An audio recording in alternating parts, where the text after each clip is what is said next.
अभी जैसे कि सिराज जी, हम देख रहे हैं कि अल नीनो की स्थिति बनती हुई दिखाई दे रही है, तो ये कितना बड़ा इस समय पर धान की खेती की तरफ डाइवर्ट हो जाना और जो अल नीनो की आशंकाएं हैं, तो क्या लगता है आपको ये कितना बड़ा रिस्क हो सकता है अगर मान लीजिए मॉनसून अल नीनो का जिस तरीके से संभावनाएं जताई जा रही हैं और मॉनसून कमजोर रहा, तो इस फसल पर कितना बड़ा रिस्क आपको लगता है कि देखने को मिल सकता है?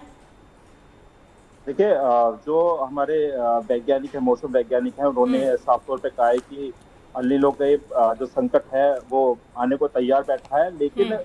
किसान, अगर अल नीनो आता है तो जाहिर सी बात है, सूखा पड़ेगा। हम्म। सूखा पड़ेगा तो धान की जो फसल है उसको बहुत भारी नुकसान देखने को हम्म। मिलेगा, क्योंकि सारे किसान ट्यूबवेल पे नहीं होंगे। ट्यूबवेल की तरफ जाएंगे और वहां से हम्म। बिजली का बोझ बढ़ेगा। हम्म। तो कुल मिला के अगर अल नीनो की स्थिति बनती है हम्म। तो एक तो बिजली का भार बढ़ेगा, जिससे उसका पैसा जाएगा।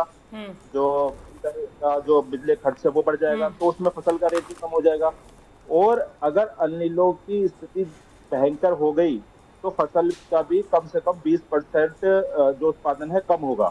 हम्म। तो जाहिर सी बात है कि अगर क्योंकि जो हमारी धान की फसल है ज्यादातर जो डिपेंड करती है वो मानसून पे करती है। हम्म। इसलिए हमारे जो किसान भाई हैं वो जुलाई में फसल बोते हैं कि जुलाई में हमारे यहाँ मानसून आ जाता है। हम्म।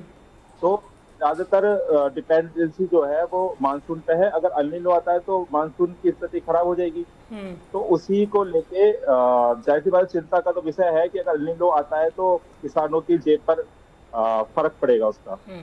तो अभी क्या माने कि किसान मौसम के जोखिम को नजरअंदाज करके सिर्फ एमएसपी के भरोसे धान बो रहे हैं? नहीं, इसमें हम्म। देखना ये होगा कि जो धान की फसल है वो आप उसको कुछ भी नहीं कर सकते हो एकदम, हम्म। क्योंकि आपको 20 से 25 दिन पहले उसकी तैयारी करनी होती है। हम्म। और अगर किसान 20-25 दिन का वेट करेगा तो फिर फसल नहीं बो पाएगा, हम्म। क्योंकि उसमें पहले नर्सरी में उसे तैयार किया था, जिसे हम पौध बोलते हैं। हम्म। तो लगभग 20-25 दिन पहले वो तैयारी की जाती है उसकी, उसके बाद वो धान लगती है। हम्म। तो किसान के पास एक तो ऑप्शन कम है कि अगर वो 20 से 25 दिन का वेट करता है कि मानसून का कैसा रहेगा तो फसल नहीं बो पाएगा। अगर वो फसल बो लेता है, धान बो लेता है, तो उसे मजबूरी में बोना पड़ेगा, क्योंकि उसके पास ऑप्शन नहीं है किसी दूसरी फसल पर जाने का उस वक्त जुलाई में।